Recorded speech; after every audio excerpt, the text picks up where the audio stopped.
படித்ததில் பிடித்தது. கடவுளிடம் ஒரு விவசாயி கடுமையாகச் சண்டைக்குப் போனான். உனக்கு பயிர்களைப் பற்றி என்ன தெரியும்? நீ நினைத்தபோது மழையை அனுப்புகிறாய், தப்பான சமயத்தில் காற்றை வீசு வைக்கிறாய், வறண்ட நேரத்தில் மழையை பொழியாமல் பயிர்களை வாட வைக்கிறாய் என்று கடவுளிடம் முறையிட்டான் அந்த விவசாயி. பிறகு கடவுளிடம் அந்த விவசாயி, இனி இந்த வேலைகளை நீ செய்ய வேண்டாம், பயிர்களை விளைவிக்கும் நாங்களே பார்த்துக் கொள்கிறோம் என்று கடுமையாக கூறினான். கடவுள் உடனே, அப்படியா, சரி, இனிமேல் வெளிச்சம், மழை, காற்று எல்லாம் உன் கட்டுப்பாட்டிலேயே இருக்கட்டும் என்று வரத்தை கொடுத்துவிட்டு புறப்பட்டார்.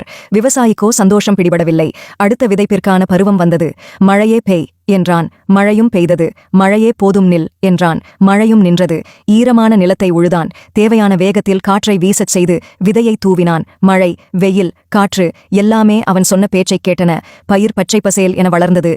வயல்வெளியை பார்க்கவே மிகவும் ரம்மியமாக இருந்தது. அறுவடைக் காலமும் வந்தது. விவசாயி ஒரு கதிரை அறுத்தான். அதனை உதிர்த்து திறந்து பார்த்தான். ஒரு கணம் விவசாயி அதிர்ந்து போனான். உள்ளே தானியத்தை காணவில்லை. மிகச் சிறிய பதர்தான் இருந்தது. அடுத்தது, அதற்கடுத்தது என்று ஒவ்வொரு தானிய கதிராக வெட்டி எடுத்து உடைத்துப் பார்த்தால் தானியம் இல்லாமல் அனைத்தும் பதராக இருந்தது. ஏ கடவுளே என்று கோபத்தோடு கூப்பிட்டான்.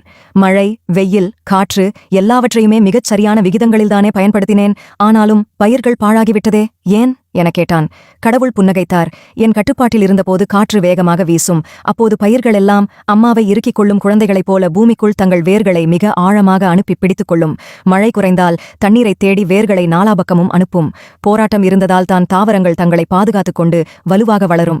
பிடித்தது எல்லாவற்றையும் வசதியாக அமைத்துக் கொடுத்ததில் உன் பயிர்களுக்கு சோம்பேறித்தனம் வந்துவிட்டது.